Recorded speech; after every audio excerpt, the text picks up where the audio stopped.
რეპრესიების შემდეგ დაკავებულია 3 პირი. გიორგი მუმლაძე უკვე შესახლებულია დიღმის წინასწარი მოთავსების იზოლატორში. ის უფლებადამცველმა უკვე მოინახულა და ახლა ელოდებიან სასამართლოს ჩაანიშნოს. სავარაუდოდ დღის განმავლობაში იმსჯელებს მოსამართლე გიორგი მუმლაძის საქმესთან დაკავშირებით. მას 60 დღემდე პატიმრობა ემუქრება, რაც შეეხება დაკავებულ კიდევ 2 პირს. ერთი პირი არის კობა აფშილავა, რომელიც იურისტების განმარტებით იმყოფებოდა გიორგი მუმლაძესთან და ისიც იმ დროს დააკავეს, როდესაც პოლიციის განყოფილებაში გადაჰყავდათ გიორგი მუმლაძე. რაც შეეხება საპოლიციო რეიდების მიმდინარეობის დროს შინაგან საქმეთა სამინისტროს თანამშრომლებმა სავარაუდოდ დააკავეს ილია ბურდული. ის წაიყვანეს პოლიციის ავტომობილში, ისე რომ არც კი განუმარტავთ ის იყო დაკავებული თუ გადაჰყავდათ უბრალოდ გამოკითხვის პროცედურისთვის. მთელი ღამის განმავლობაში ძალოვანი უწყების თანამშრომლები მობილიზებულები იყვნენ თავისუფლების მოედნის მიმდებარე ტერიტორიაზე.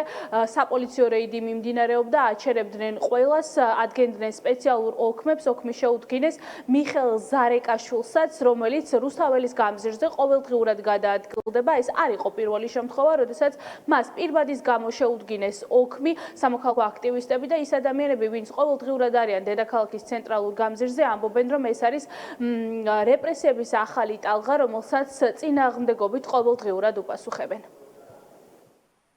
ტელეფონში ქონათ რაღაცა შაბლონი ტექსტი და აბსოლუტურად ყველაფერს კარნახობდნენ.